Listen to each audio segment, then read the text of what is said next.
We are ready and we are going. We are on page 4 of the purchase agreement. And we finished up quite a bit with statutory disclosures. And just to review, a statutory disclosure is something that's been mandated by the government.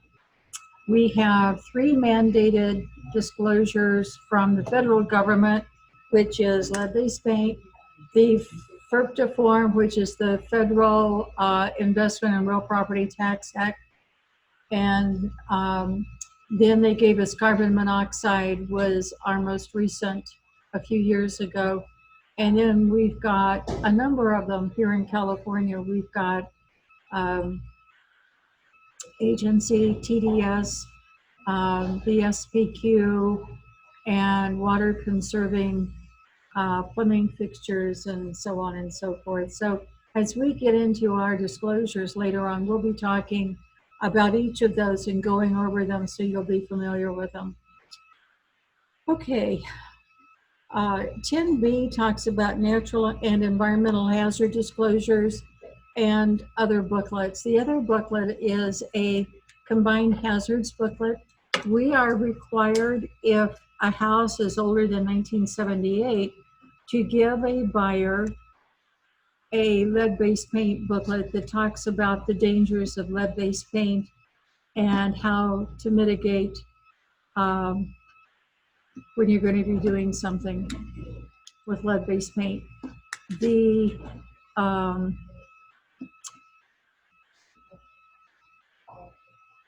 other booklet is called a combined hazards booklet, and it talks about a number of things. It talks about lead-based paint, but it also talks about earthquake safety, what to do in case of an earthquake, and one of the important things is knowing where your shutoff valves are for gas and water.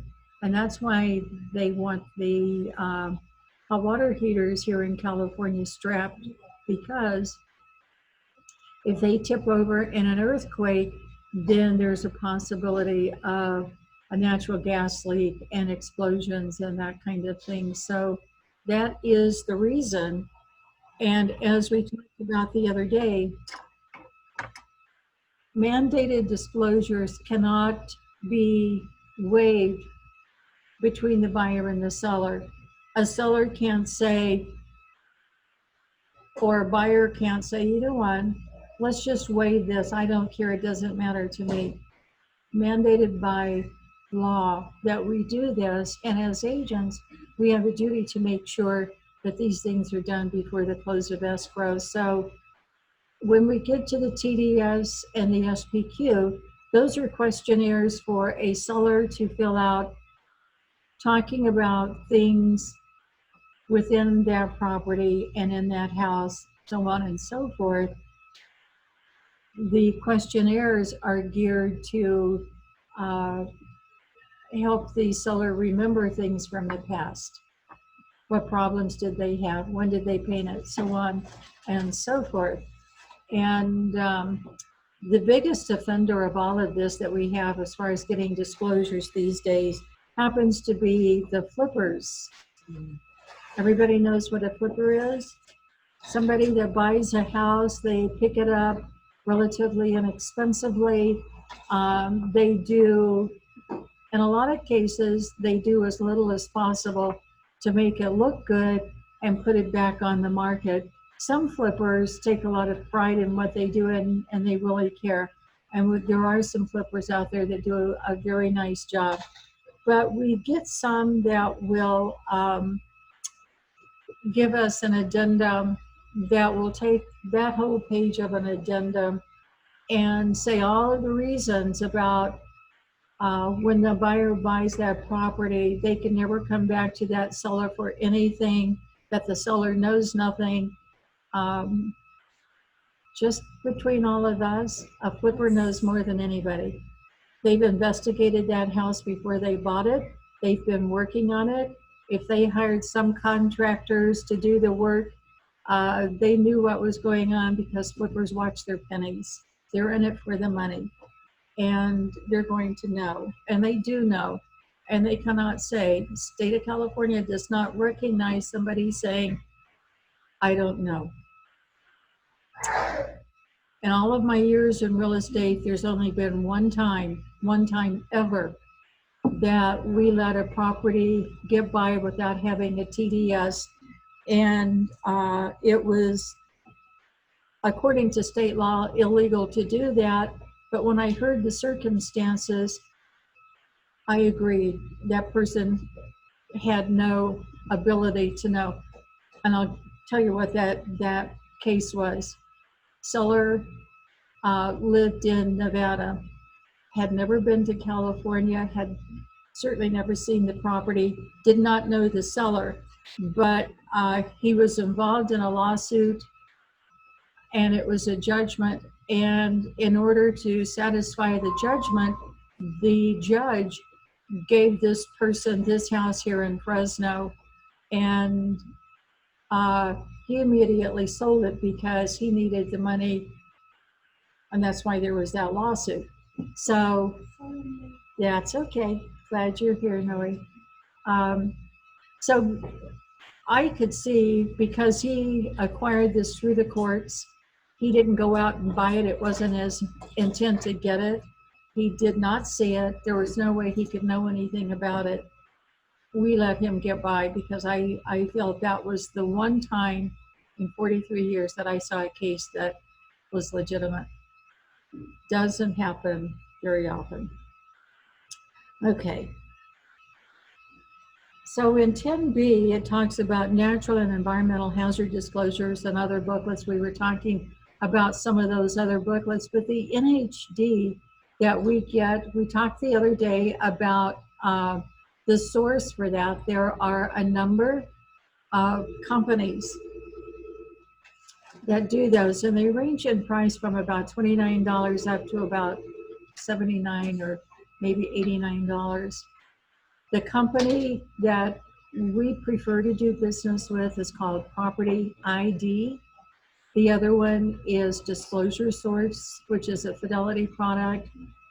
They both do a good report. They go APN by APN, which is what they're supposed to do, and give us information about that property. Not the house itself, they're not home inspectors, but about what's going on in the general vicinity. If there are endangered species in an area that affects that property, they're going to list those endangered species. And it's important for a buyer to know that, because let's say it's bare land and it's got fairy shrimp, red-legged frog, kid fox, some other things, I'm not sure what all, as far as the animals, plus some endangered plants. The county's not going to issue a building permit and let them build on that property with those endangered species unless they can somehow mitigate that, and sometimes they can. Maybe, I've seen this happen in other areas where a person can maybe buy a piece of land further down the road that's bare land and buy that and transfer from the subject property down to that property the mitigation for allowing open space to be there forever for those endangered species. Does all of that seem like a bunch of baloney? It probably is, but from a, I guess, a governmental standpoint, it tends to work sometimes, not all the time, but sometimes. So they can do things like that. Had a case here in the office a few years ago where an agent brought an NHD to me and said, look at this. There were 6 endangered species, 3 plants and 3 animals. 2 of the animals were some kind of a fly that looked like a house fly. They were called dragonflies, but I think of the dragonflies with the long bodies and 2 sets of wings. They weren't like that at all. They were house flies with triangular shaped wings. They probably swatted a lot of them. I'm sure they did.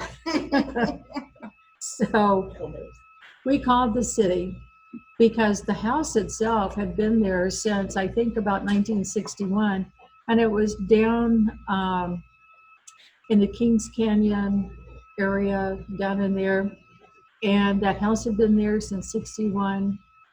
And so we called to see what the city said about that, and they said, well, in that particular case, it means that the footprint of that house cannot be expanded, meaning they couldn't add on a room, they couldn't dig a swimming pool, they couldn't do anything that was going to change the remaining land so that those housewives would have a place to land, I guess, if they were flying around. I don't know. So her people bought that, knowing that if they ever wanted to put in a pool, they couldn't, and they couldn't add a room on. I don't know if they could have gone up. That didn't change the footprint. So maybe they could have added a second story or something, but I don't know. Okay. I mentioned a while ago those combined hazard books. Those you can find in SkySlope under Office Documents, and you can email those to your people. Don't print them out because they're going to be about 40, 50 pages. And it's kind of convoluted the way that California has it set up that we distribute those books. The way the government says we're supposed to do it, it's the seller's duty to make sure the buyer gets a copy of the lead-based paint or the combined hazards. That usually doesn't happen, and especially now. It used to be the title companies brought us all of those books. They stopped doing that when they realized they were spending about $60,000 a year per title company supplying these kind of books to local agents, so they stopped. The state of California is the one that publishes the book. You can pull it off of the California state website, but it is in SkySlope, and you can just email it, and that makes it pretty easy to do. That they got it, right? Right. In SkySlope, there is an acknowledgement page. They're calling it a receipt for that book, so that's in there too, and easy to get to. So.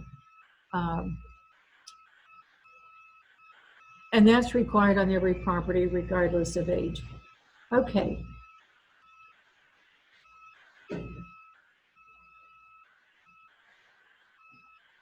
I can't remember if we talked about withholding taxes. Seems like we talked about withholding taxes the other day, didn't we? Were you here for a discussion on that? No? Doesn't sound familiar? Okay. Noi, did we talk about it the other day, withholding taxes? Where, well, maybe I'll just go over it. Okay. All right, withholding taxes. We have both the federal and the state. And I'm going to give you some background on it. In the early 80s, the federal government, the IRS, determined that they were missing a lot of tax money because the U.S. actually has a lot of foreign investors. They maybe never live here. They maybe never even see the property, but they buy property as an investment, hold on to it, and because they don't live in the U.S., they aren't working in the U.S., they're just investors, they probably don't have a U.S. tax ID number of any kind. So when that property sells, there's no way to chase that person to get any tax money from them if the IRS determines that they should have paid some, okay? So they came up with this Federal Investment in Real Property Tax Act in the early 80s that said if a foreign investor lived in that house for a certain time period, and they got a whole formula for determining the time period, they don't have to pay taxes on it, okay?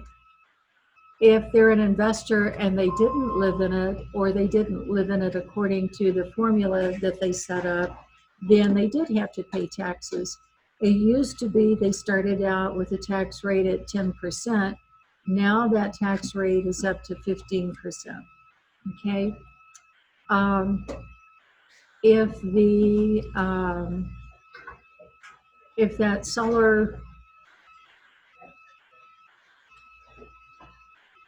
well, let me give you some examples because I think that's the best way to see how this law actually works. Before I give you the examples, though, I will tell you that in the 90s, then the state of California got on the bandwagon and thought that back in those days, we had a lot of people in California that were fleeing California. They were going to Washington and Oregon and other points across the country, but primarily up in that area.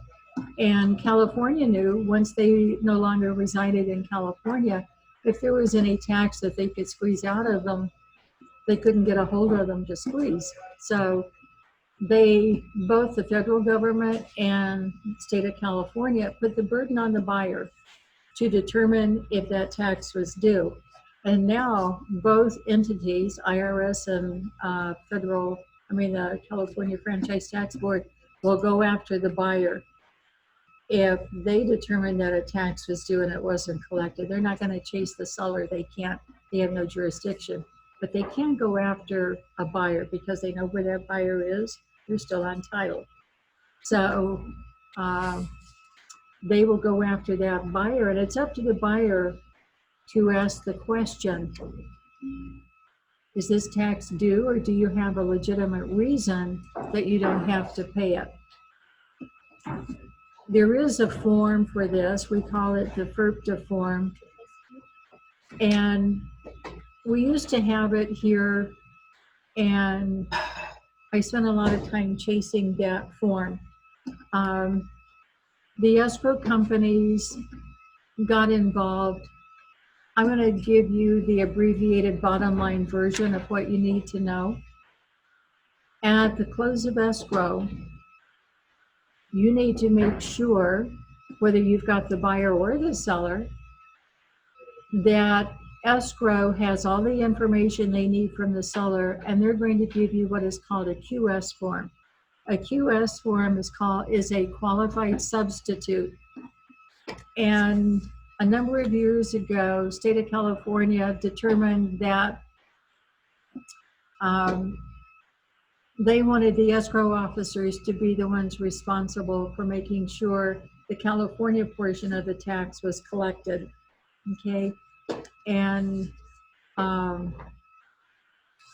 if escrow was going to be responsible and make sure that the payment was made, then a little bit later they came up with this QS form. And the reason they came up with it is because on the FERPTA form that we used to have to generate here in the office, we had to have the seller's social security number on there. Every broker said, we are not going to be responsible for that social security number with all of the fraud and that kind of stuff that goes on with social security numbers, because our job was to collect that information from the seller with their social security number, give it to a buyer who's supposed to hold on to it for 5 years. Okay. I told you about London getting in property with filling up dumpsters all over town with papers, didn't I, that story? Okay, that included a lot of those FERPTA forms with social security numbers on them. And we don't know who's going to get what information in their hands with somebody's social security number at some point. So brokers just said, I'll suffer the consequences. I'm not going to subject my buyer to my seller to having to put their social security number on that form and trust a buyer to take care of it. So the forms weren't being done correctly, and right on that form it says if the social security number or the TIN is missing, this form basically is no good. Okay, so that left a lot of questions about what to do, what not to do, whose responsibility, who's going to sue, so on and so forth. And somewhere along the line, they decided that the escrow officer is going to have social security numbers anyway. Why can't that escrow officer supply a form that says, I've got the seller's social security number or TIN. I also have their signed affidavit about what their tax status is. I'm going to hold this for 5 years, and I'm saying to you, Mr. Meyer, I've got it taken care of. Here's your copy affirming that I'm going to take care of this. You don't have to worry. So bottom line is, in Sky Slope, there is a form called QS. It will come at the end of escrow. You just have to make sure that it's there. You have to make sure that your buyer gets a copy. And I would say if you've got a seller, give him a copy too, because that's everybody's guarantee that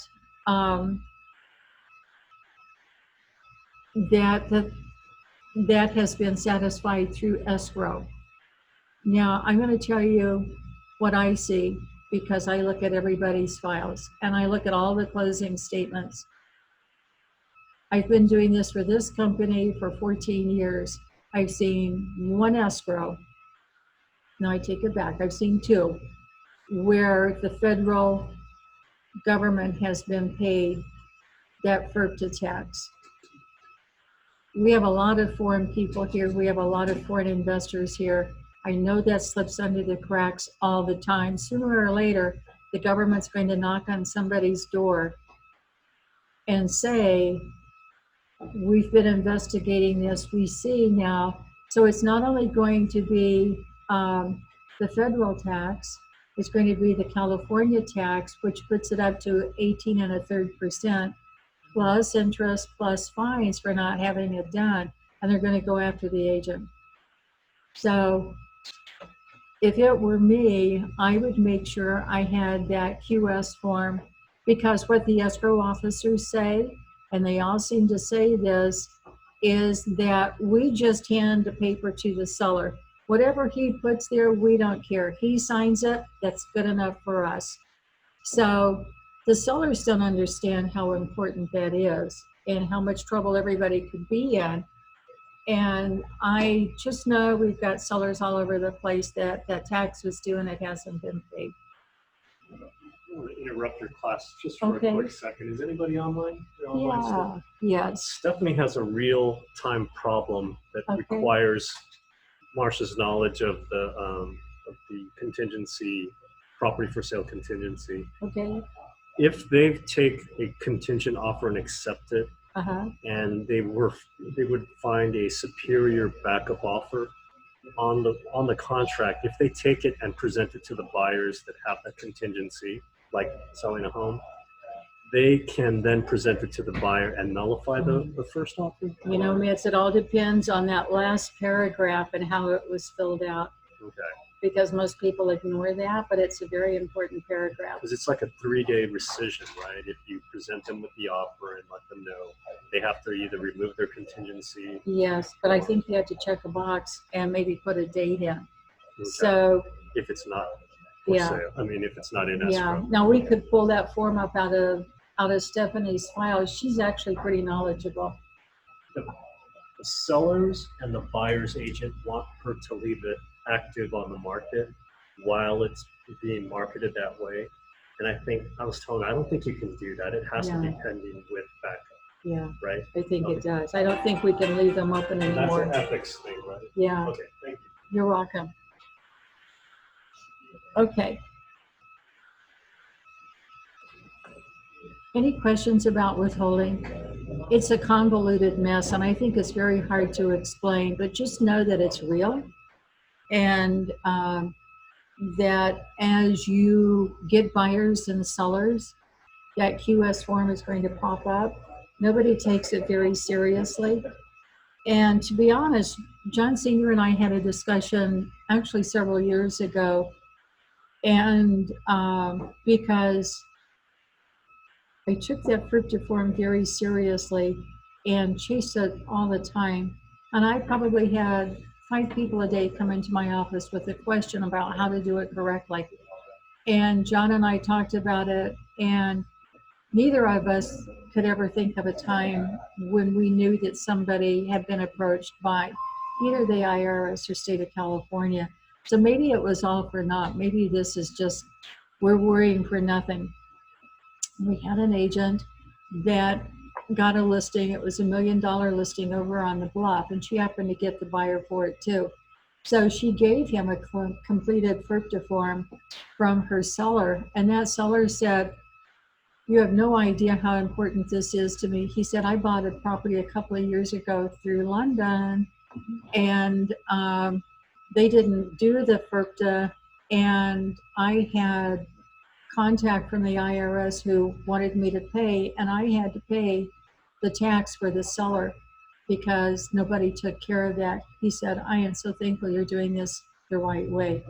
That was a clue to us that somewhere along the way they do watch and pay attention. It may not be very often, but you don't want it to be on your watch that they come up with something. So easiest thing is make sure you've got that QS form. Okay. Megan's Law database disclosure. Megan's Law is a database where you can look to see if there are sex offenders in the neighborhood. If somebody wants you to look that up, you can give them the website and they can look it up themselves. We do not get involved in looking that up for a number of reasons. We don't know how accurate those databases are. Just because somebody registered and was there 10 minutes ago doesn't mean they're going to be there now. And so for a lot of reasons, that is a buyer's duty. Your duty is to give them the website address, and if they have questions or concerns, send them in that direction. Okay. Notice regarding gas and hazardous liquid transmission lines. Do you remember Daly City a few years ago where they had that explosion and people were killed and a lot of homes burned? That was added after Daly City. And it's kind of the same thing. There is a website there. I think there is. If somebody's concerned, and probably everybody should be concerned, and probably if everybody explored that, they'd be scared to death, because those high pressure gas lines run everywhere, and then just regular gas lines. And there are problems with those. You hear every once in a while about just spontaneously some house exploded in a neighborhood and a couple was killed, or an old couple, or this person or that person, and it happens all over the country. We have an aging infrastructure, and that's a consequence of some of that aging infrastructure. And then those high pressure gas mains really are, they run long distances, and they'll run from Northern California to Southern and from east to west. And so if you had people that are concerned about that, you don't want to do that research. They need to be the ones to do the research. Okay. F is about planned unit development disclosure. So anything that is a condominium or a PUD. Do you know the difference between a condo and a PUD? Anybody? Stops, right? Is that the one you're bringing up? Well, I'll make it real easy. A condo, you only own the airspace. So you may own the layer of paint from one wall to the next wall and the carpet layer to the ceiling, but that's all you own. When you buy a condo, you're buying airspace basically. Okay, you don't own the ground underneath it. You don't actually own the building itself. You're purchasing airspace. And then the building and the ground is owned in common by all of the people that own a condo there. Okay, so if there's 64 units, you own 1/64 of an undisclosed amount of that whole project. So that's a condominium. We can have residential condos, we can have professional or industrial. So, and we have all of those here. Usually, well, always, there's going to be a homeowners association with a condo, because that association is going to be responsible for doing maintenance and upkeep and so on and so forth. And they're always going to collect dues, monthly dues, that they set aside for capital improvements, because if they have to resurface the street from time to time, if they have to put new roofs on all of the units every 20 years or something, they have to have money in the bank to do that. If they have a capital improvement coming up and they don't have enough money in their funds to pay for that, then they have to assess everybody. And again, it's whatever. I pulled up some videos for you.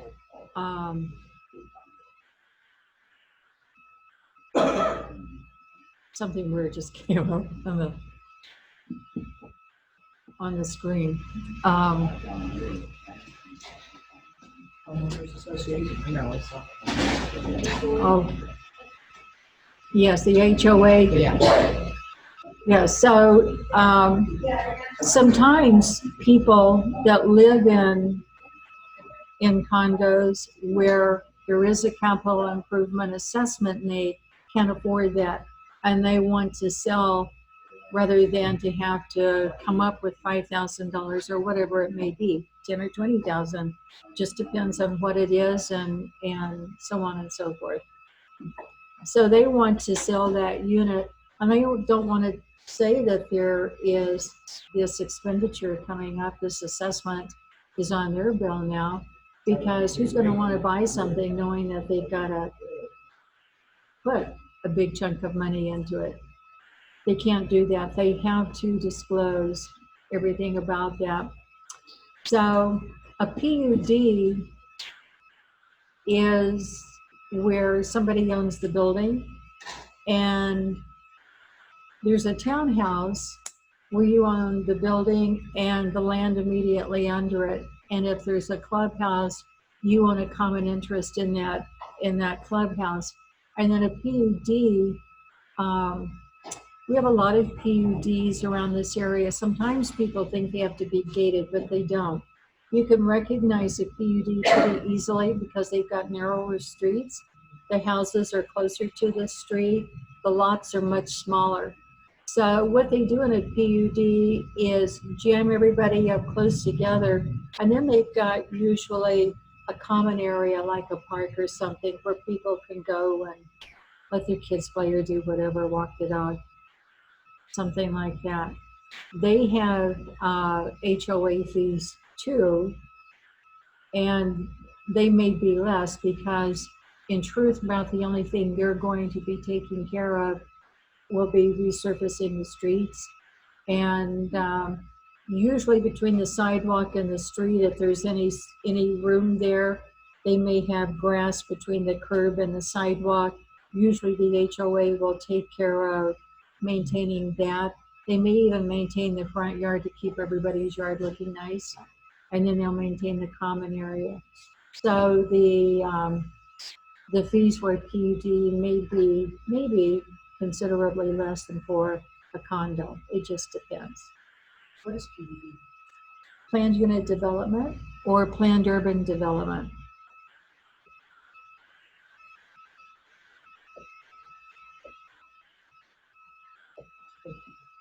You're welcome. So what's the difference with the condo? Condo, you just own airspace. You don't actually own the building itself. And the PUD, you own the building and the ground. And usually there will be a small yard of some type with a PUD. Yeah. Okay. Whether you're selling a PUD or a condo, if there is any kind of an association involved, and even for commercial industrial PUDs or condos too, you need to get as much information as you can for a buyer so they can make an informed decision. So there's a number of things that you want. You want the articles of incorporation, you want the bylaws, you want the budget, probably for this year and the previous year. You want meetings, probably at least the last two HOA meetings, to see what's been discussed and what may be showing up. You need to know if there are any pending assessments or capital improvements, if there are any lawsuits, because sometimes there are lawsuits. And if that's the case and they lose, it may be that every owner has to provide some money to take care of that lawsuit. Just depends. So you want to get all of that information. A seller has the seller's due diligence time period, which generally is 7 days, to get all of that information to a buyer. Most of the condos and PUDs that have an HOA association here in this area usually don't do it within that group. They hire these HOA managers, and there's 4 or 5 of them, I think, around town. They all seem to be pretty independent and do things in their own time. So if you've got either a buyer or a seller, if you get a listing that's a condo or a PUD, I would start as soon as you get the listing trying to gather up that information from that HOA company.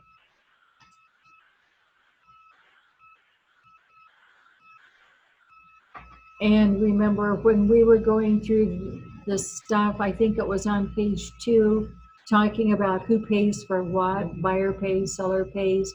There was a whole paragraph on HOA and who paid what, paying for the gathering the information, paying for taking one person's name off and putting another person's name on. There's a lot involved in getting people switched.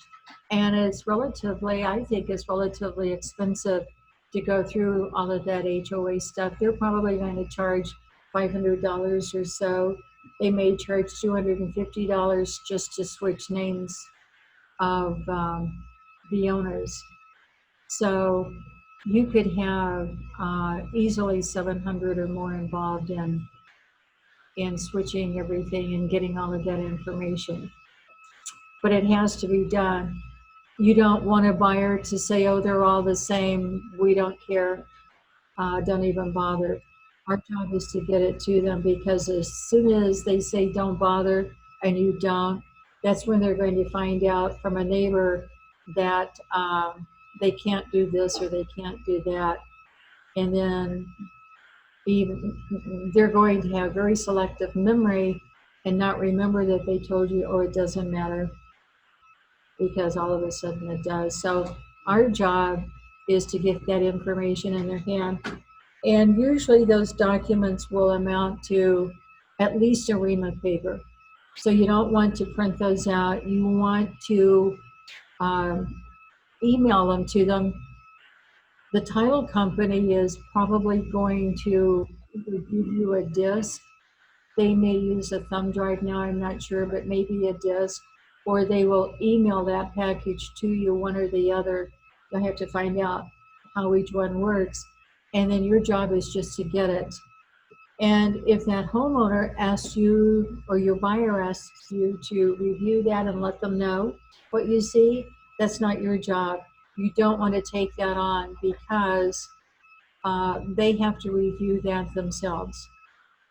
You don't know how they live in their property or what they're going to want to do with their property, what they might find offensive, or they might find something they really love in there and they know that's the right place for them. Whatever the case, they have to be the ones to read that. Okay.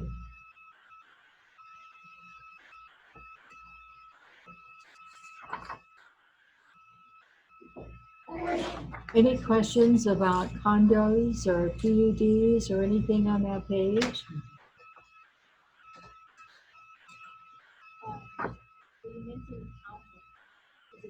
thing is PUD, the townhome?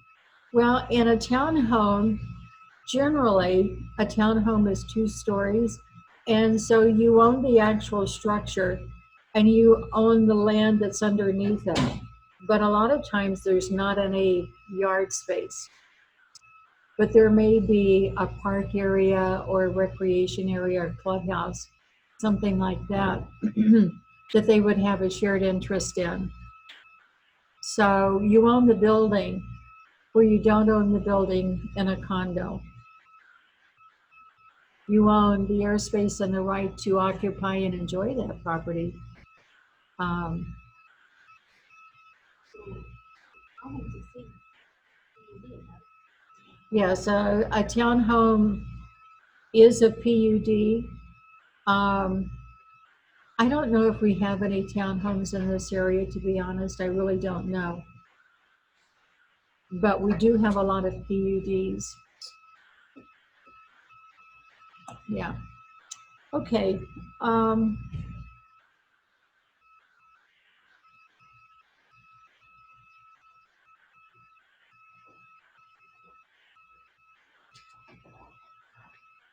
Okay, on the next page then, condition of the property. This is important because you're going to see this sometimes in varying ways, but you're going to hear about it a lot. And it's the condition of the property. Unless otherwise agreed in writing, the property is sold as is in its present physical condition as of the date of acceptance and subject to buyer's investigation rights.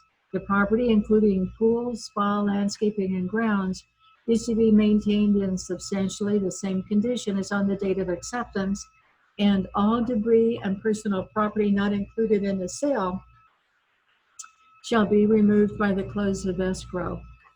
So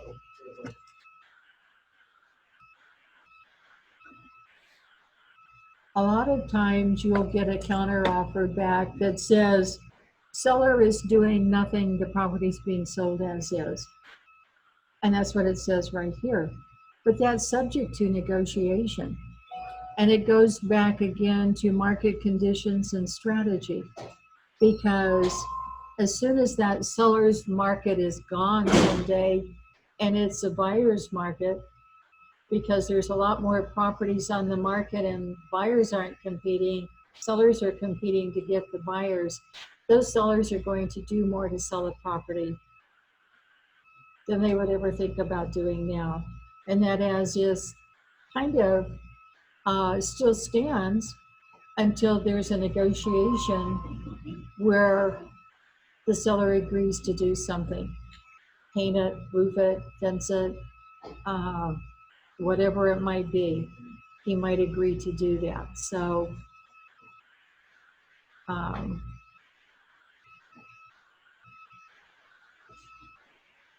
but initially it starts out as is. Okay. I know in the past that there have been agents that say to a buyer, it's being sold as is, you don't need to get any inspections, it's not going to do any good anyway. That is so far from the truth. A buyer always has the right to get inspections. Okay. He may not have a lot of time to do that.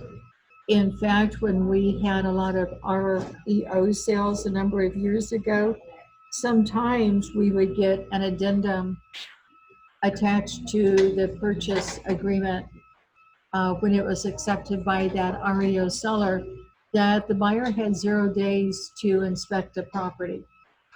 Well, how can that be? The California Association of Realtors said a buyer can always investigate a property before they make an offer, so they could do a home inspection. That was kind of odd in those days because there were properties that we literally had 60 offers on. And there was a lot of competition. And there may not have been 60 offers on every property that came on the market in those REOs, but there would always be 2 or 3 or 4 or a dozen. There was always competition.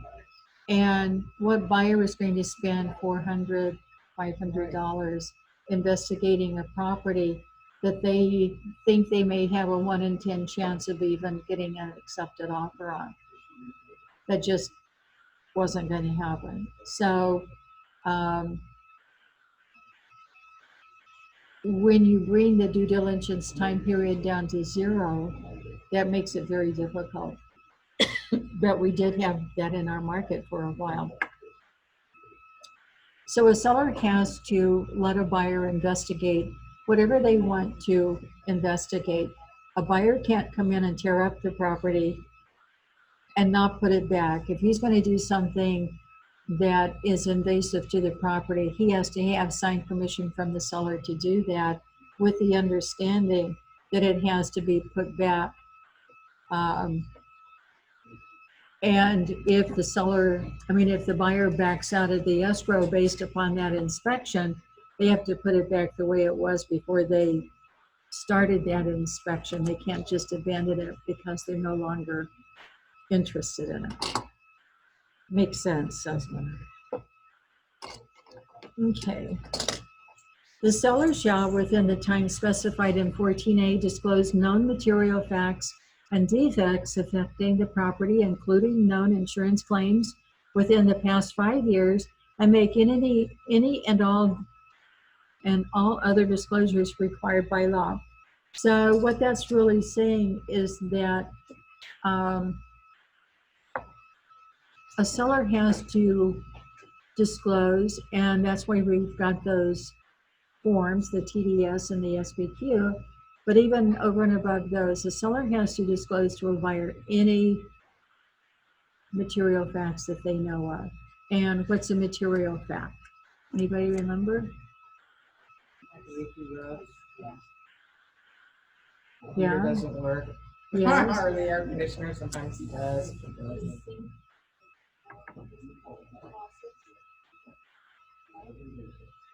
Faucets, like the sink. Yes. A material fact is going to be anything that influences a buyer as to whether they will buy or how much they'll pay. I'll bet that was on your test. Yeah.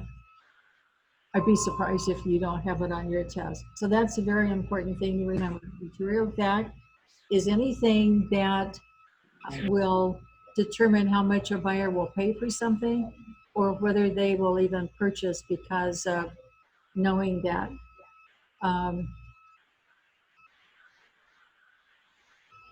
When a seller does a TDS and fills out a TDS or an SVQ, whenever you as an agent do your agent visual inspection, that does not become a fix-it list for the buyer, nor does a home inspection. A home inspection will show things that may be material facts, may just be an opinion about something, maybe some defect, major or small, whatever is being shown in that. None of those things say that a seller has to fix them. That's entirely up to the seller. And they're again influenced by market conditions and how badly that seller needs to sell the property. So any material fact that's disclosed does not become part of a repair list. It becomes an item for negotiation. It becomes an item to a buyer of full knowledge. As long as they've got full knowledge about what they're buying, a lot of times buyers will buy a lot of things when they know about them. It's when they don't know about them that even the smallest things can become really severe issues, because it's that element of surprise that creates the lawsuit. Okay.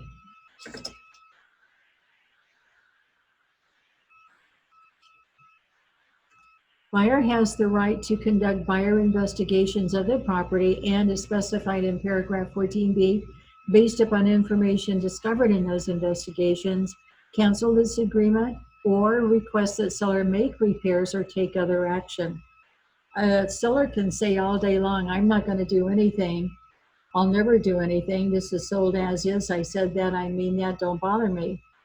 and a buyer comes along and puts it in writing, and I don't think we ever know what's really in the seller's mind until that piece of paper is in front of them and they say, you know, I should have done this a long time ago, or I don't want to have to go through getting another buyer. I'd rather spend this $500 and have it done and move on than to fight this. So give them a chance, no matter how adamant they are, they're never going to do anything. Sometimes they will. Okay, buyer is strongly advised to conduct investigations of the entire property in order to determine its present condition. Seller may not be aware of all defects affecting the property or other factors that buyer considers important. Property improvements may not be built according to code in compliance with current law or have had permits issued. There's some real interesting information in that particular sentence that we have to deal with. Let me give you some examples. If, let's say there was a couple that built a house brand new in 1972, moved into it as a young couple, raised their kids there, grew old, one died, the other one's getting ready to move into a rest home. And it was totally up to code at the time that it was built. But they haven't really done a lot to change anything in that house. They've maintained it nicely, kept it clean and in good repair. But as far as what was code in those days and what's code today, do they have to bring it up to code to sell it? I don't know. No, they can sell it without bringing it up to code unless it's an issue that an inspector brings forth, or especially an appraiser. Like strapping the hot water heater. Yeah, like something like that. Smoke detectors need to be. Yeah, smoke detectors. It used to be that smoke detectors were kind of grandfathered in for the law at the time that they were installed. That's out the window now.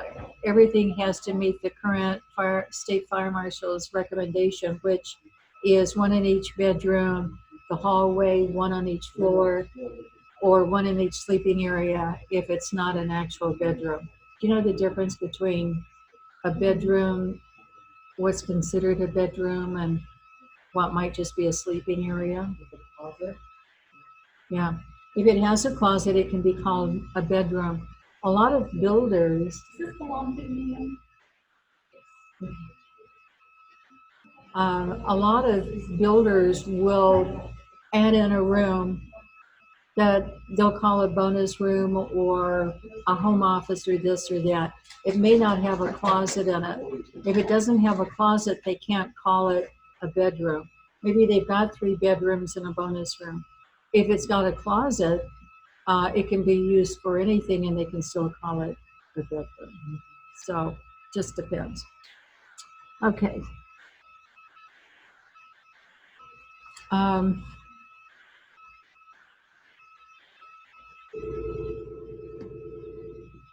It says, or have had permits issued. If somebody added on a room at some point and it wasn't done with permits, can they sell it without having permits on it? I don't think so. Can they? Actually, they can if the buyer's willing to buy it that way and the lender, if there's a loan involved, the lender's willing to accept it that way. There's nothing that says they have to go out and get those permits. However, you want to make sure if you have a buyer that ever agrees to do something like that, they understand exactly what the consequences are. If they ever do something that requires a permit, there's a good chance they'll have to bring everything else up to code Red tag. and do that. So it's going to be more expensive. I don't know if the county's going to charge them back taxes from that type. They may. So it could get complicated and expensive. Yeah, it can. You're right. They can fine you. Especially like a patio. Yeah. Yeah. There are a lot of conversions. There are a lot of people that will add on rooms, and sometimes they're so well done that you can't even tell. Sometimes they look really tacky and you can tell right away that that was a poorly done add-on. But one of the factors that goes into the consideration when they built the original house and they configured the heating system for the size of the house and the BTUs of the heating and cooling, depending on what kind of source they have going into that room, that could throw everything off. Or maybe they're doing it without heating and cooling and they're trying to pass it off as square footage, which an appraiser probably is not going to allow to happen. So there's a lot that goes into that. You kind of have to look at it when you get into a situation like that and just see. And sometimes a buyer buys a property and wasn't paying attention or didn't ask the question, wasn't told anything, buys a property. It can be sold several times through the years like that, and nobody paid attention to whether it had permits or not. And then comes along somebody that is paying attention and wants to know all about that and what's going to be done about it. So They can make you tear it down. they can if it's in poor. Yeah. Well, no, my sister-in-law put up a beautiful, fabulous. It was too close to the line, blah, blah, blah. Just didn't have permission. They made her tear the whole thing down. Really? Yeah. Oh, yeah, that can get pretty expensive too.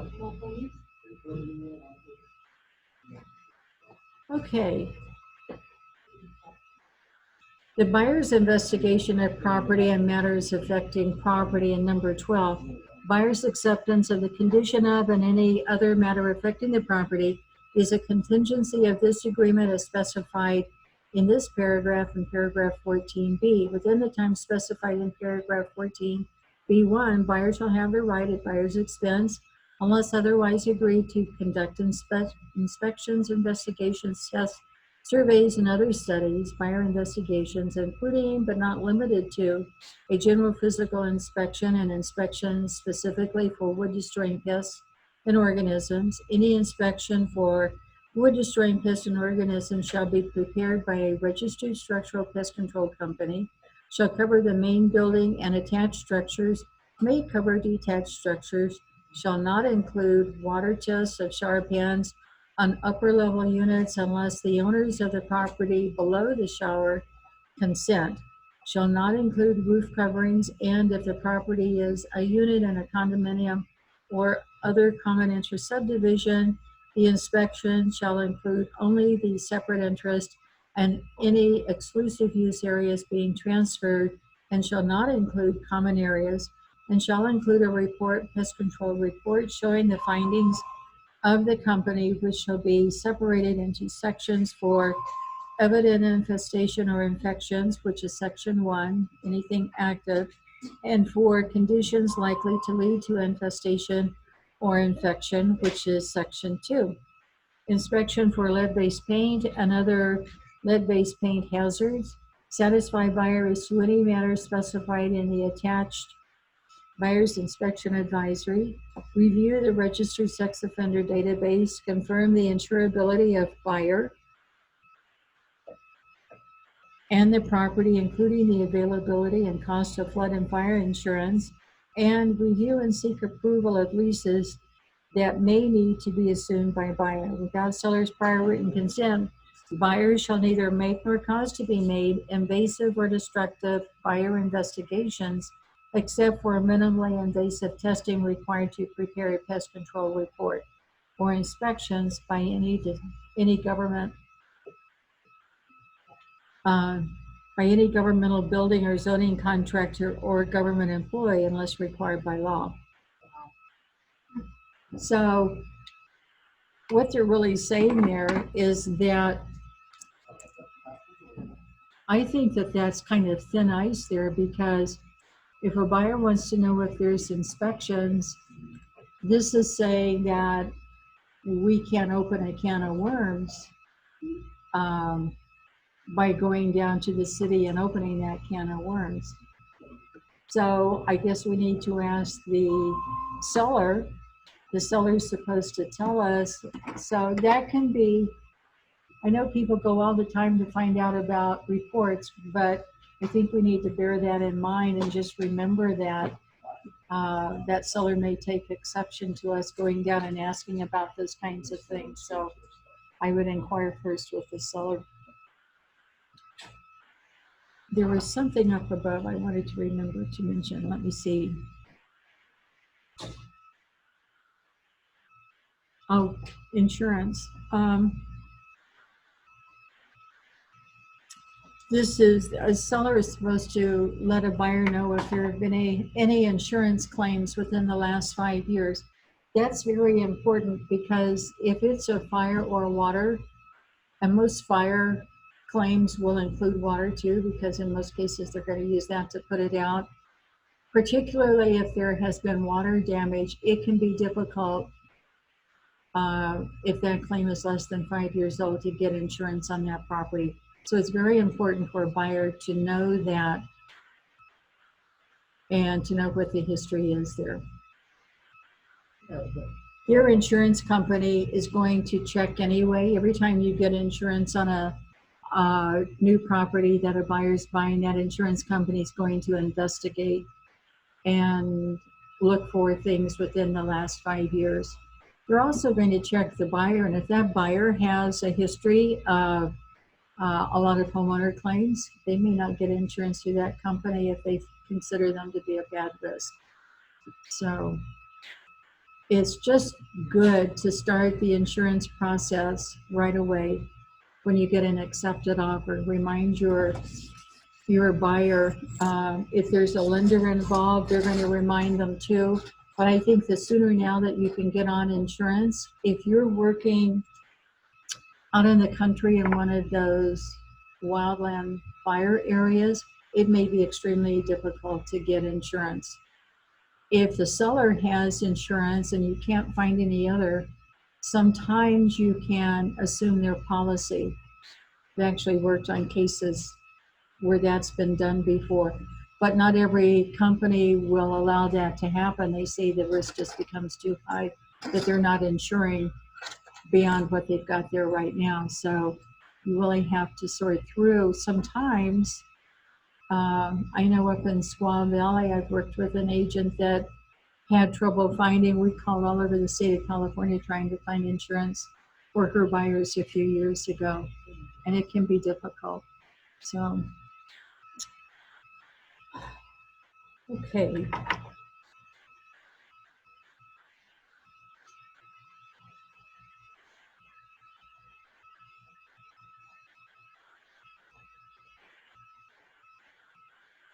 Okay, B says seller shall make the property available for all buyer investigations. Buyers shall, as specified in 14B, complete buyer investigations and either remove the contingency or cancel this agreement. When we get to paragraph 14, that's what paragraph 14 is all about. The buyer has their due diligence period. At the end of that period, they're supposed to remove their contingencies in writing or cancel the agreement. Okay.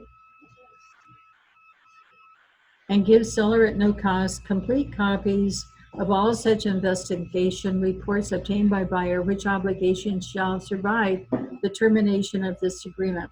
That's changed a little bit through the years. It used to be if the buyer paid for something and didn't ask the seller for any repairs, that they didn't have to give that report to the seller. They're the ones that paid for it. It was their report. Now this says the buyer has the duty to give all reports to the seller. So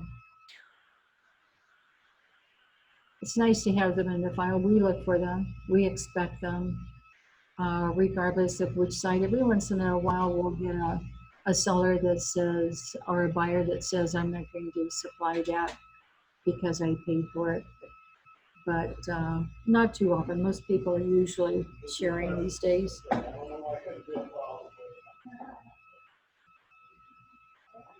Seller shall have water, gas, electricity, and all operable pilot lights on for buyer's investigations and through the date possession is made available to the buyer. If you're representing a seller, so often the sellers, if they're moving, want to turn off the utilities, please encourage them those utilities aren't nearly as expensive when they're not there using them. There is a cost, of course, but it's so important to have those utilities on uh, to accommodate showings. For one thing, every house looks better when the lights are on and a buyer can walk in and it seems light and bright and airy. Most people aren't looking for a dull, dingy, dark house. So, if for no other reason, but for safety reasons too, it's important. Okay.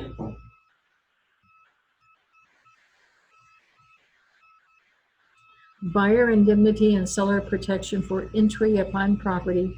Seller shall keep the property free and clear of liens, repair all damage arising from, I'm sorry, I said seller, but it's buyer shall keep the property free and clear of liens, repair all damage arising from buyer investigations, and indemnify and hold seller harmless from all resulting liability claims, demands, damages and costs. Buyer shall carry or buyer shall require anyone acting on buyer's behalf to carry policies of liability, workers' compensation, and other applicable insurance, defending and protecting seller from liability for any injuries to persons or property occurring during any buyer investigations or work done on the property at buyer's direction prior to close of escrow. Seller is advised that certain protections may be afforded seller by recording a notice of non-responsibility for buyer investigations and work done on the property at buyer's direction. Buyer's obligations under this paragraph shall survive the termination of this agreement, which means if this buyer cancels prior to closing, they still have to do those things that are in that paragraph. They can't just walk away. There's a lot actually to talk about there.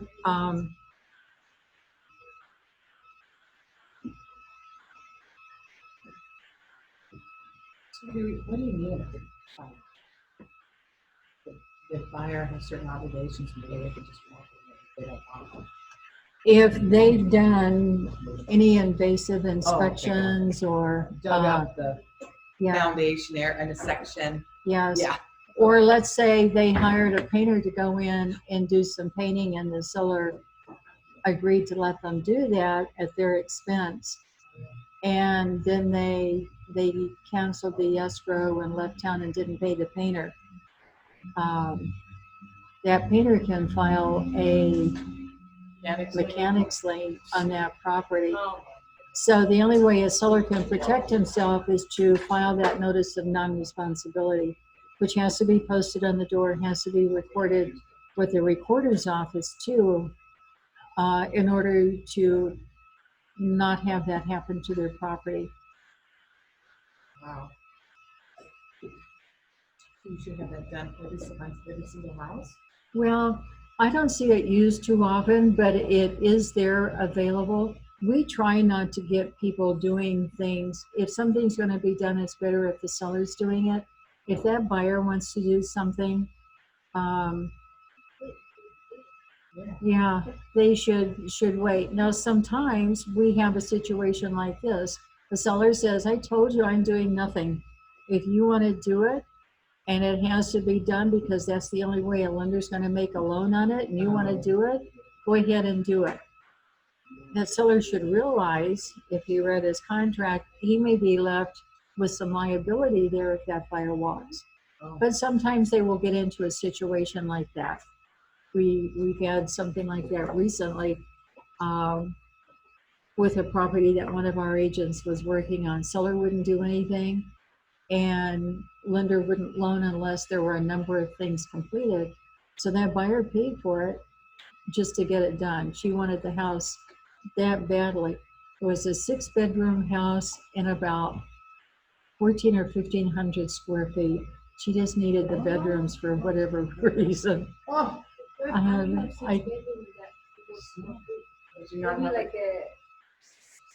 You wouldn't even have a living room. Yeah, it was pathetic, and the house was in really bad condition, but What's wrong? having a lot of kids. some people need license thing. Yeah. So, I'm going to tell you what I know an agent did one time, and I'm going to tell you don't ever do anything like this. But we used to have a lady here that sold a lot of property. And if something needed to be done, it didn't matter whose listing it was. If she had it in escrow, she'd get somebody in there and get it done and pay for it herself just because she wanted it done. You don't have the right to enter anybody else's property and hire somebody to do something and change something. We had an agent here several years ago that he himself and his wife were buying a listing that one of our agents had. So he was an agent here, the other agent was here, was an in-house sale. And the house was empty and it was a very nice house. And the listing agent went over there one day and here's all of these people painting inside the house. And somebody was in the backyard digging up some rose bushes. And he said, what in the world is going on here? What are you people doing? Oh, well, the guy that's buying it, the agent in your office said, come and get this done because we're getting ready to close. And he said, well, I represent the seller and the seller didn't hire you. I happen to know that. So you better pack up and get out of here. And it became a real nightmare. You cannot go into somebody else's property, no matter how much a buyer wants to do that. And that agent should have known better. He didn't. But you can't go into somebody's property and hire things done and begin doing stuff as if you own it when you don't. Just can't do that. But now back to what we talked before. So if the seller say, okay, you can do it, then you can do it. Well, you want to get, if a seller says to do something like that, you want to do an addendum, an amendment actually to the purchase agreement and get all in writing. Sign it. And sign it. Yeah, make it a part of the file, a part of the agreement. And then there has to be language in there about responsibility and liability and so on and so forth. The company has a policy that we can't hire any tradesmen to come and do work for us unless they're bonded and insured. A handyman can do work, I believe, up to $600. Anything over $600 has to be done by a general contractor. But everybody should be bonded and licensed because the company is liable, you as an agent are liable. If anything goes wrong, it can become a nightmare in some circumstances. So, and most people are. I think I told you the other day here in California, the only people that aren't licensed are home inspectors. So most of them are certified by, there's 2 or 3 different companies that certify them. And so, okay. Any questions about any of that? Okay, number 13 is title investing. I'm not going to read that, but I'm going to talk to you about what it says and what your duties are and what you can't do. Everybody has to take title to a property that they buy one way or another. There's several ways here in California to take property, and you're going to be asked, seems like we've talked about this before, maybe not. You're going to be asked, what's the best way for me to hold title? You cannot tell anybody how they should hold title. So then they're going to say, well, how do you hold title? And you think that maybe they're just asking you a general question just for curiosity or building a knowledge base or something. And you say, well, we hold it this way. And you can't really tell anybody anything about how to hold title or that kind of thing because we aren't qualified to do that. They need to see their financial advisor, their attorney, whoever they need to see.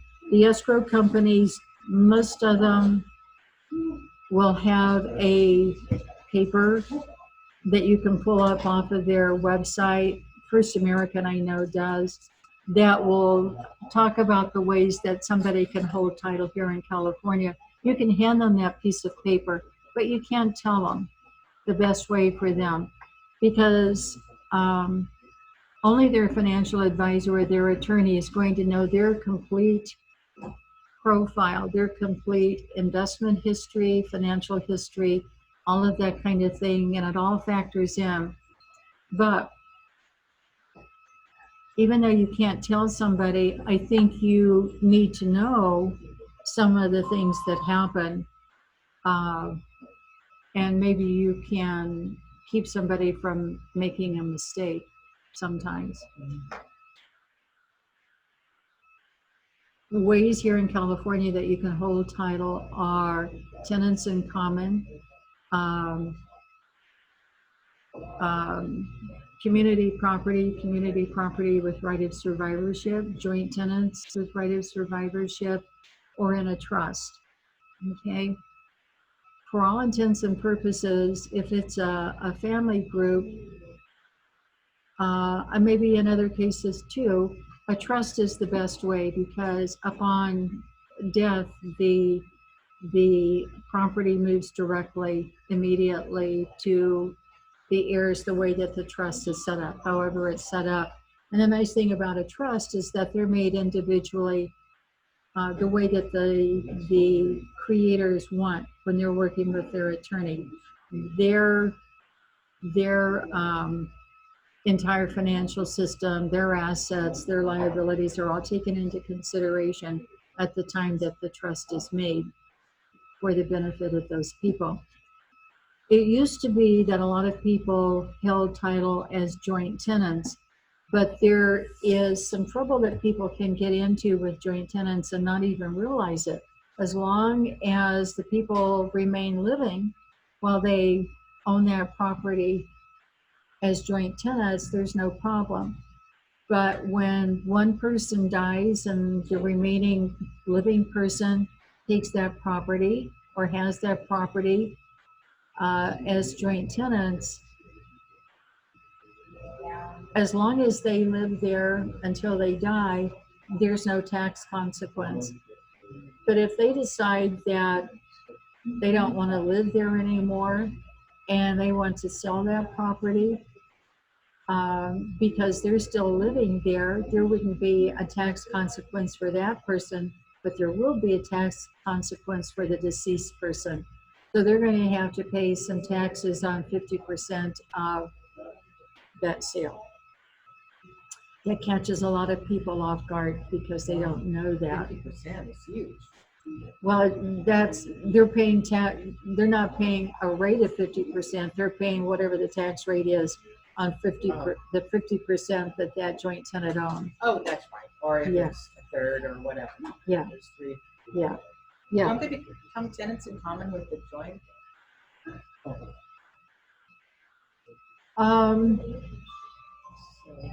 If they can under a certain circumstance, and you can have joint tenants. Maybe you've got a mother and a father and a child.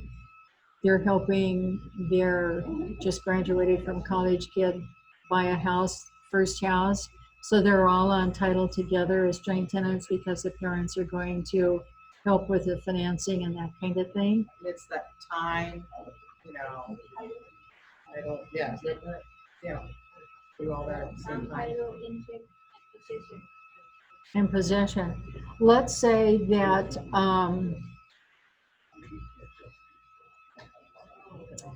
let's do another way. Let's say that there was 3 siblings that inherited a property and they're all joint tenants, and one of those joint tenants passes away, and in their will they're leaving it to somebody else. Could be anybody, spouse, child, friend. That person comes in as a tenant in common, not as a joint tenant. Right. And so a tenant in common can sell their property or do other things with it that could affect the joint tenants. Maybe they want to keep this property forever, or they thought they were keeping it in the family unit forever. And all of a sudden they've got a joint tenant who's going to sell their interest to some Tom, Dick, or Harry someplace that they don't know and probably won't like. And that really throws a monkey wrench into that whole situation.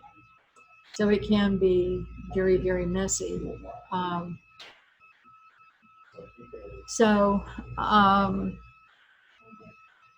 Tenants in common can sell or will their interest in any way. In a joint tenancy, you can will your interest. Community property is, I don't know if language has been changed because of the way that society has changed in the last several years, but community property used to be for married couples in California because we're a community property state, for one thing. And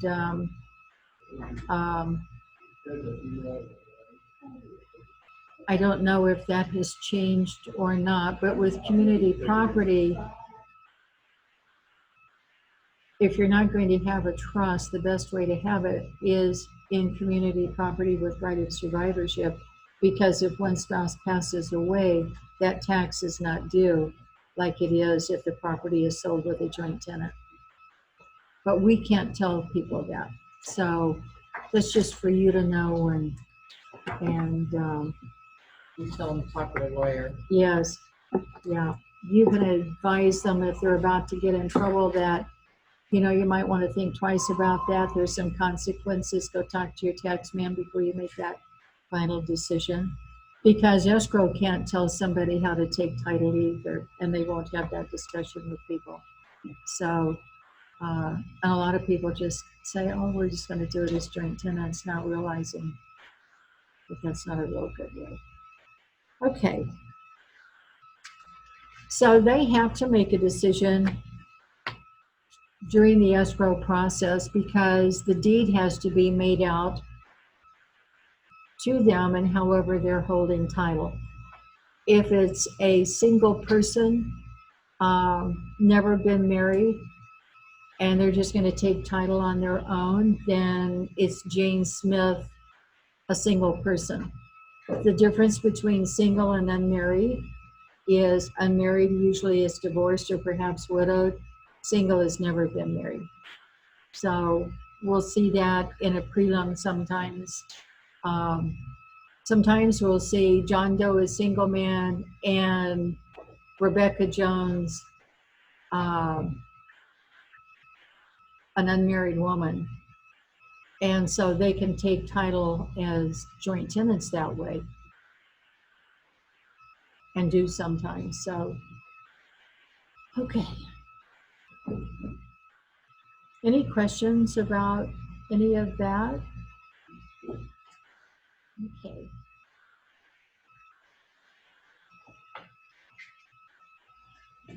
By the way, we talked about HOAs.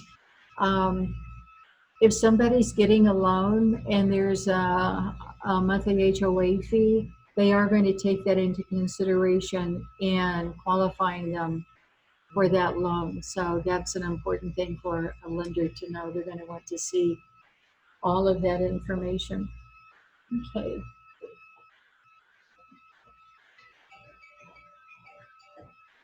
Okay.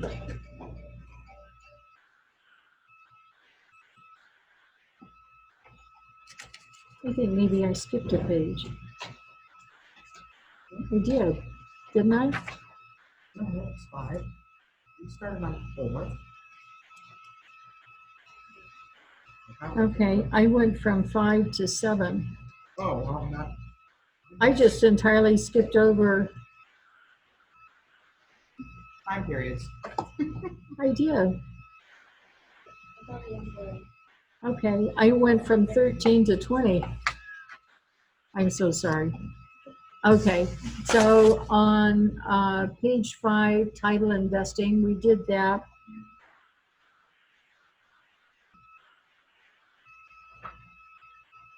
Okay, maybe I didn't.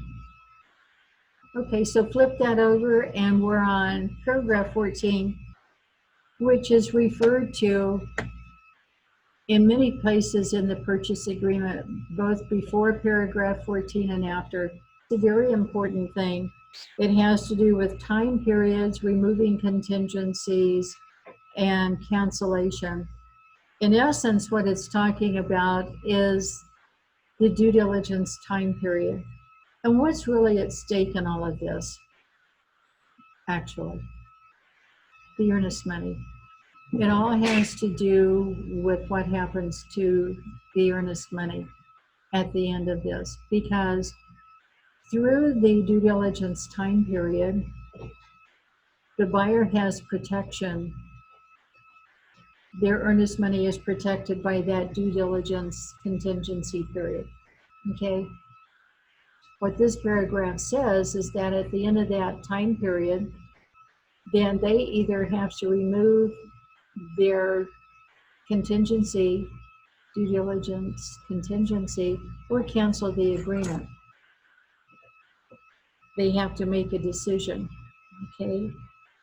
This is where both the listing agent and the selling agent have to pay very close attention to those time periods, because if that due diligence time period comes and passes and that buyer hasn't removed their contingencies and they haven't canceled, the listing agent is supposed to be paying attention and has the duty to issue a notice to perform. That notice to perform just puts everybody on notice that that buyer hasn't performed what they agreed to do when they signed the contract, either remove contingencies or cancel, and that some action needs to be taken. Okay?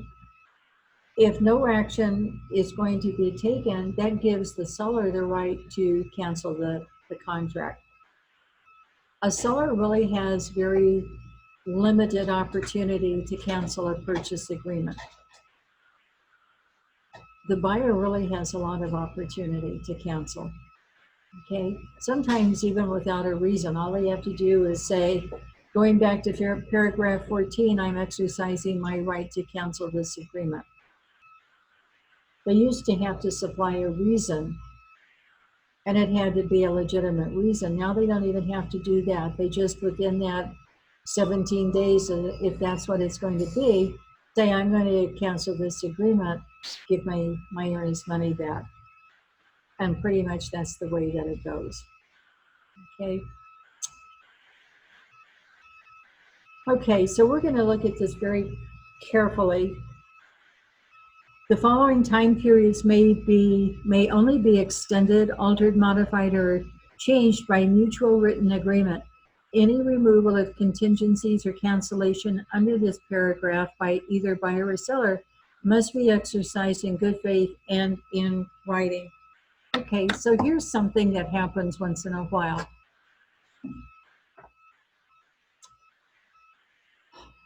Now, you've got an escrow going with an agent across town. You like that agent. You're working really well together. The transaction seems to be going well.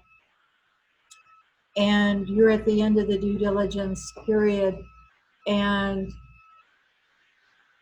you have a conversation with the other agent, and the agent says, you know I'm going to get that back from them in a couple of days. Can we just let this ride?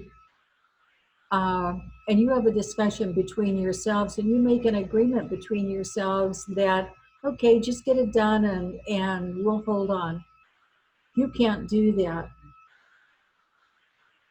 At the end of that 14-day period, if there isn't a cancellation or a removal of contingencies, then you're out of contract. And all kinds of things can happen when you're out of contract that can catch you as an agent off guard. So No matter how much you like the other agent, no matter how good a job they're doing, if they say, can we please just, and then fill in the blank, whatever. No, let's do the best thing for ourselves and our clients. Let's do an amendment. Let's keep this all in contract. And that way, fingers can't be pointed at anybody. Because as sure as the world, 2 days go by and the seller says, well, that expired 2 days ago. Why haven't we heard anything? Well, I talked to the agent and she said, just hold on that they're getting it. Now it's been a week and there's still nothing. Makes the agent look bad that agreed to it without getting something in writing. Makes the other agent look incompetent because you're the ones that suggested that and it didn't happen. You have to keep it between the parties. Your job is not to make extraneous agreements, is to keep things in contract, in writing, so that everything is just like it's supposed to be. Makes sense, doesn't it? Okay.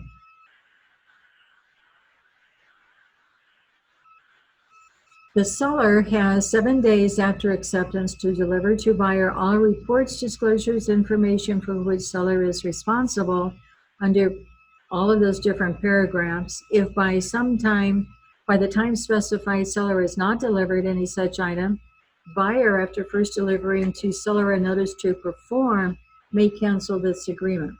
So the seller has a due diligence time period too. They've got 7 days, unless it's negotiated differently here, to get everything in all of those paragraphs to the buyer. They're supposed to get a prelim, they're supposed to get an NHD, a TDS, an SPQ, lead-based paint, any of those statutory disclosures.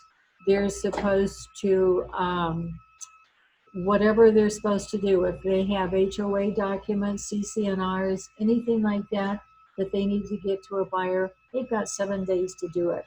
That's why if you're a listing agent for something that has an HOA, you want to get on that right away as soon as you get the listing, because some of those HOA management companies drag their feet and they really don't care whether you're in or out of time.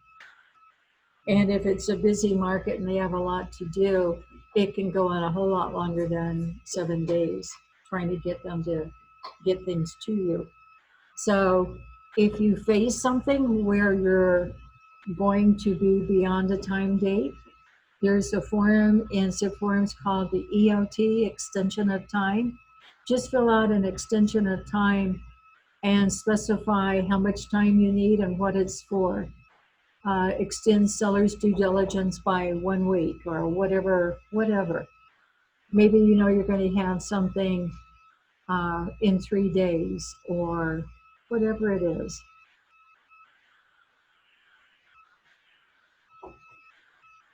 And maybe you don't want to extend all of that seller's contingencies for everything, but seller needs 2 extra days to get the HOA documents as promised by June 15th or whatever, something like that. When you're doing an amendment or an addendum, be as explicit as you could be and as concise as you can be, but give all the information and dates if you can. Seller will have HOA documents by next week. Well, what day next week? Monday or Friday? There's a lot of time in between there. And sometimes you even have to specify it by a date on the clock. By 3 p.m. on Monday, June 15th, seller will provide all HOA documents to buyer as promised by H&R management or whatever it is. Okay.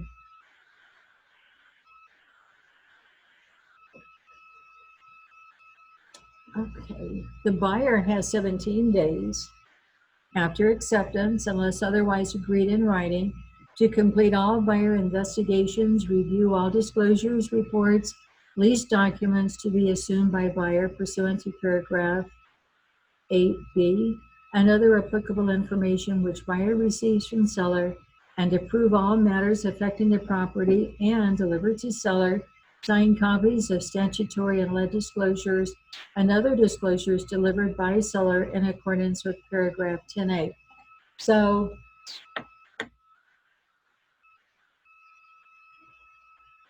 I would encourage you as new agents, just when you are getting your real estate practice started, develop some very good habits right at the beginning. Part of those good habits are, and I've got a form I'll give you, know when your due diligence date is for your side and for the other side, because you're going to have to keep track of both. Know where the earnest money is, no matter which side you're on. If you're the listing agent, make it a habit when you get an accepted agreement, you send those disclosures that you're supposed to send to a buyer with your ratified contract. So as soon as that offer is accepted and you're going to send it back to the other agent, send all of those disclosures too. Then you don't have to think about it again. The ball's in their court. And it makes it a whole lot easier if you develop that habit. When you have a listing and in Sky Slope, you've got all of your listing stuff, there's a place in there that says disclosure hold for sellers. You can put all of your disclosures right there in that disclosure hold. And that way, when you get an offer, you can email them right from Sky Slope as a packet. They're ready to go. You just send them out. It's everything you've got that that buyer needs, and you've done your job. The nice thing is there's a record. You've got both your email record and the record from Sky Slope that you have done that. So it's just a real good thing. And I can't stress making good habits strong enough. There are agents who will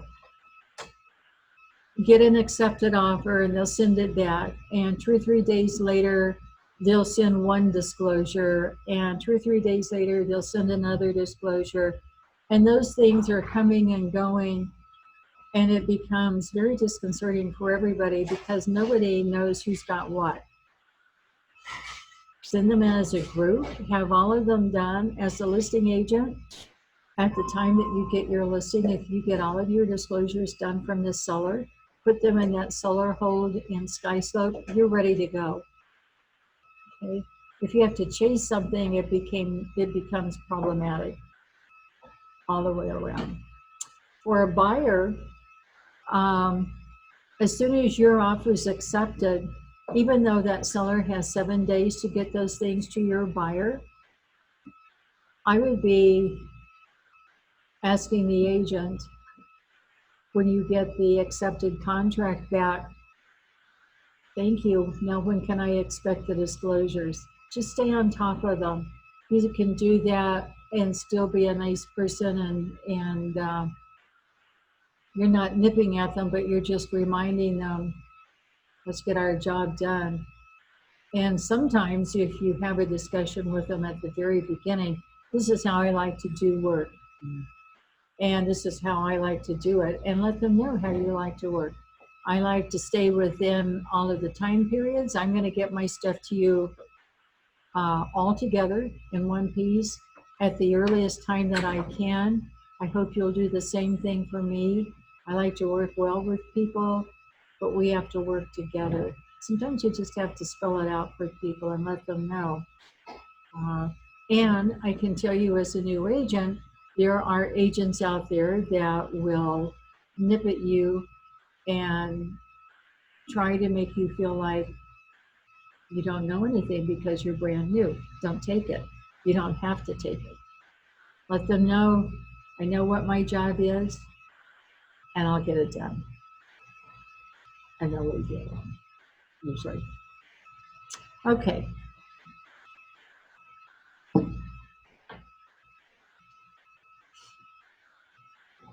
Number 2, within the time specified in paragraph 14B1, buyer may request that seller make repairs or take any other action regarding the property. Seller has no obligation to agree to or respond to these request forms. One's the RR, and then the other one is RRRR.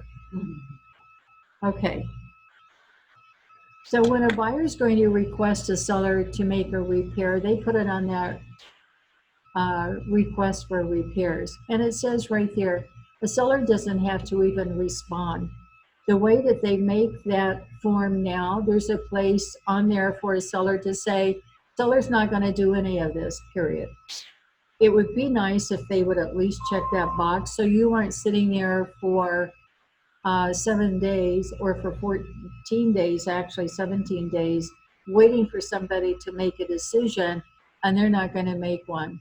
So if you get into a situation where you should have had a response to your request, call the other agent and say, where are we with this? How is your seller going to respond, or is he? And if he isn't, would you please have him at least check that box so that we know how to work within our time period? Because trust me, some of those agents like to play games out there in some of those offices, and they will do things like that to throw you off. So where's the box that they sent?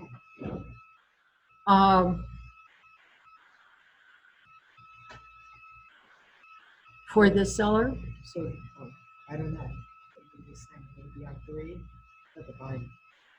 yeah, no, it's a form. Oh, It's the request form that they okay. sign. okay, Yeah, got it. yeah, Sorry. that's okay. That was a good question.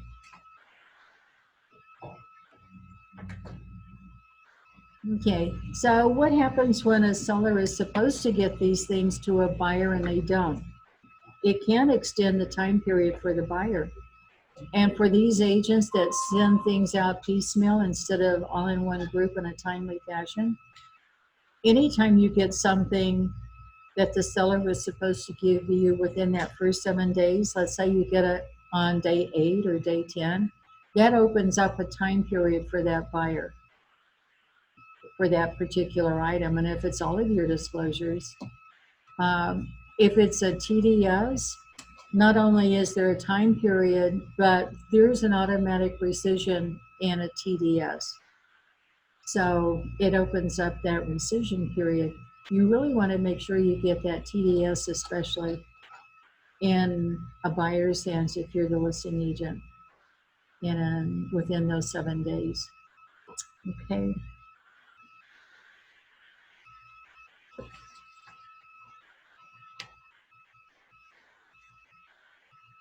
Okay, by the end of the time specified in paragraph 14B1, or as otherwise specified in this agreement, buyer shall deliver to seller a removal of the applicable contingency or cancellation of this agreement. However, if any report, disclosure, or information for which seller is responsible is not delivered within the time specified in paragraph 14A, then buyer has 5 days after delivery of any such item, or the time specified in paragraph 14B1, whichever is later, to deliver to seller a removal of the applicable contingency for cancellation of this agreement.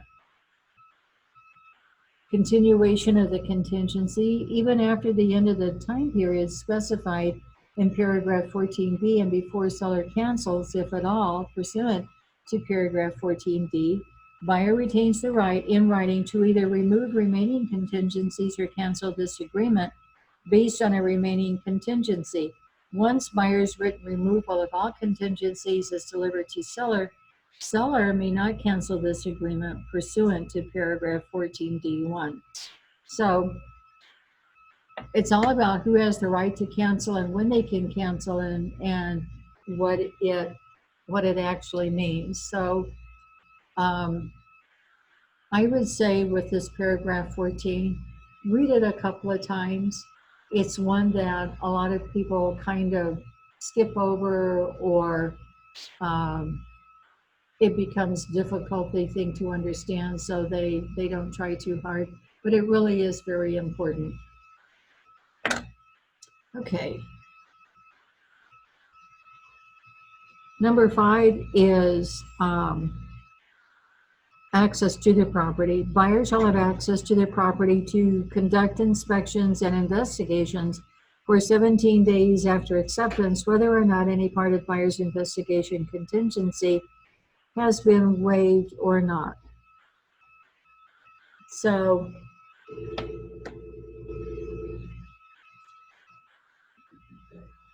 even if the buyer has said they don't think they want to do any inspections and they waive their contingency period, they still have the right to do inspections.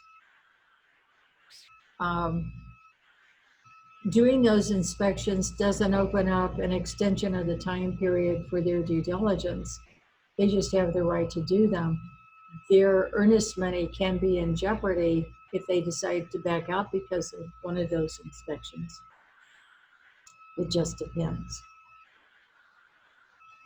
Okay.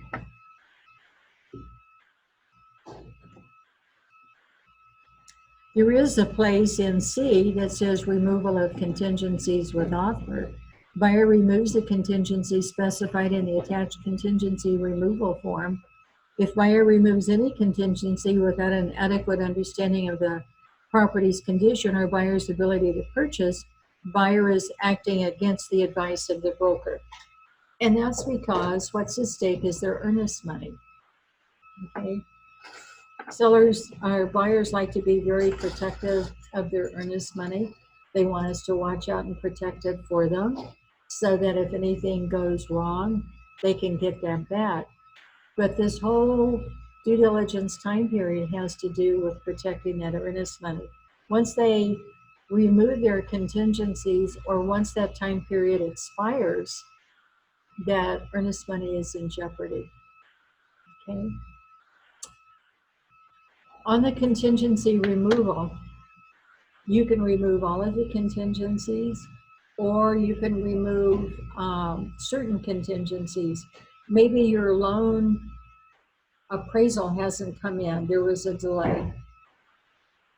And so you can remove all of your contingencies except, and you can make whatever the exception is, the appraisal, or maybe you're going to have a septic inspection and the lead time was 2 weeks out and it's to come after your due diligence time period. You can actually ask for an extension for the contingency for that one item if you want, or whatever items are remaining. If there's any way this can work, it's just a matter of putting in writing and getting the parties to agree. And a lot of times the seller will say, I understand, I'm willing to give you that time on the septic tank. You've removed your contingencies here. I know you're acting in good faith. No reason for me to be mean about it. That's fine with me. Or they may say, you gave me a hard time about this or that, and I need to know what you're going to do. I'm not going to give you an extension of time on this septic tank. Your due diligence remains the same. You know, they've got the right to do it either way. So, okay. The seller right to cancel and buyer contingencies. If by the time specified in this agreement, buyer does not deliver to seller a removal of the applicable contingency or cancellation of this agreement, then the seller, after first delivering to buyer a notice to buyer to perform, may cancel this agreement. In such event, seller shall authorize the return of buyer's deposit except for fees incurred by buyer. So in most cases, when the seller's the one that's canceling, he's got to return the earnest money deposit. Okay.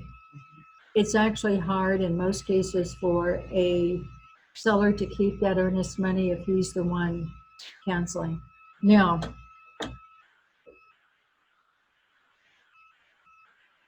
I'm going to reserve that comment. We'll read further.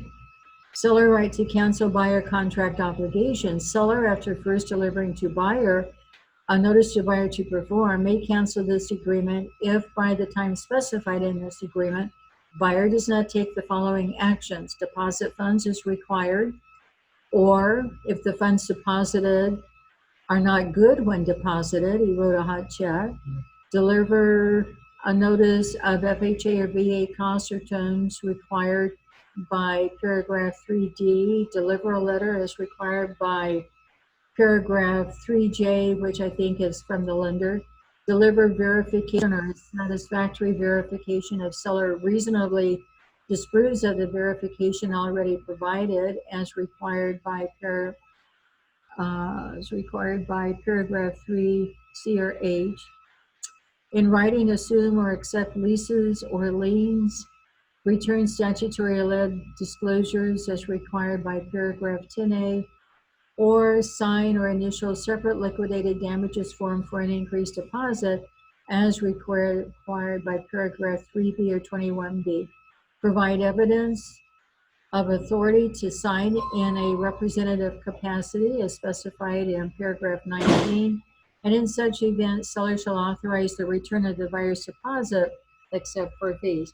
So there again, even if the buyer's done all of these things and the seller cancels, he's got to give the earnest money back. It's only when the buyer cancels and they're beyond their due diligence that the seller has much of a chance to keep the deposit. Okay. Notice to buyer to or seller to perform. The MVP or NSP shall be in writing, be signed by the applicable buyer or seller, and give the other party at least 2 days after delivery or until the time specified in the applicable paragraph, whichever occurs last, to take the applicable action. An MVP or NSP may not be delivered any earlier than 2 days prior to the expiration of the applicable time for the other party to remove contingency or cancel this agreement. So what that's really saying is, if you've got a 17-day due diligence time period and that seller hasn't gotten back a lot of the stuff from the buyer, and you're up on the end of the 17 days, he can issue a notice to perform to the buyer, but he can't do it before 2 days before the end of the 17 days. So on the 15th day, he could issue that notice to perform. He can't do it on day 12 or 14 or something like that. If you're supposed to close escrow on a certain date and you're up against that date and nothing's happening, he can issue a notice to close escrow, but he can't do it 2 days before what the actual close of escrow date would have been. And then how long do they have for that? Well, I got distracted by the phone call and I forgot what I was going to say. It's easy to happen, isn't it? Oh my goodness, I totally understand. Well, whatever the time period is, if it isn't met, or if the other party is anticipating it's not going to be met, you can't notice that, or you can't send that notice 2 days before the time period that you're waiting for. Yeah. Which usually is close of escrow or due diligence. Okay. The effect of buyer's removal of contingencies. If buyer removes in writing any contingency or cancellation rights, unless otherwise specified in writing, buyer shall conclusively be deemed to have completed all buyer investigations and reviews of reports and other applicable information and disclosures pertaining to that contingency or cancellation right, elected to proceed with the transaction and assume the liability, responsibility, and expertise for repairs or corrections pertaining to that contingency or cancellation right, or for the inability to obtain financing. So the buyer can have a lot of reasons to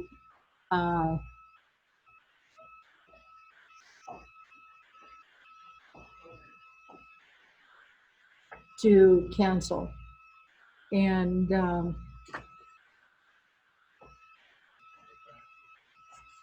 And then the close of escrow before buyer or seller may cancel this agreement for failure of the other party to close escrow. Pursuant to this agreement, buyer or seller must first deliver to the other party a demand to close escrow. The demand shall be signed by the applicable buyer or seller and give the other party at least 3 days after delivery to close escrow. A DCE may not be delivered any earlier than 3 days prior to the scheduled close of escrow. I think I said 2 days while ago for the close of escrow. So it's 3 days. Effective cancellation on deposits. This is very important. If the buyer or seller gives written notice of cancellation pursuant to rights duly exercised under the terms of this agreement, the parties agree to sign mutual instructions to cancel the sale and escrow and release deposits, if any, to the party entitled to the funds, less fees and costs incurred by that party. Fees and costs may be payable to service providers and vendors for services and products provided during escrow. Except as specified below, release of funds will require mutual signed release instructions from the parties, a judicial decision, or arbitration award. If either party fails to execute mutual instructions to cancel escrow, one party may make a written demand to escrow holder for the deposit. And I'll explain to you how all of this works. Let's talk about that whole paragraph.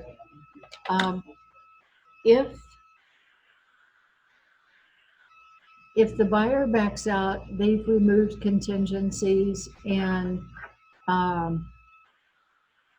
they don't really seem to have a good reason. And in most cases, a seller's never going to recognize anything after the contingency date to be a good reason. They're going to go for the deposit. The buyer and the seller have to have a mutual agreement as to what happens to their earnest money. If they can't mutually decide, seller says, I want it, buyer says, I want it, neither the escrow company, the title company, the broker, or any agent involved can make a decision for those people as to how they have to handle it. You can't tell them what to do. They have to decide for themselves, and when they make that decision, both parties have to sign that they agree to it. Okay, if they don't agree to it, if one party says, I'm never going to give you that money, take me to court, I know I'll win, then one party or the other has to file a claim, a small claims action with the county where the property is. When they get to court, the judge is going to look at all of the evidence and ask a few important questions. And the judge will make the determination about who gets the earnest money. Okay. So that happens every once in a while. We actually haven't had one of those for quite a while, but sometimes they do happen. In fact, we have one right now that's been waiting for a long time. I need to ask that agent what's going to happen to it. Escrow doesn't want that money sitting in escrow either. They want them to come to a decision and get it out of their bookkeeping system. So Yeah, that'll mess them up. yeah, The interest and yeah. as well. Okay. Okay, we're at 329 and we're at the end of that, and now we would be ready to start page 7 next Tuesday. It isn't going to get long. It's not going to take us long to get through page 7.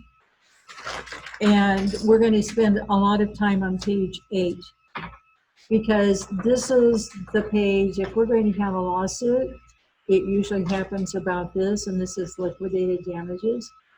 Liquidated damages can be sometimes confusing for people. We'll try to make it as simple as we can. 8 is the one for, yeah, the one, I said 8 is the one for the lawsuit.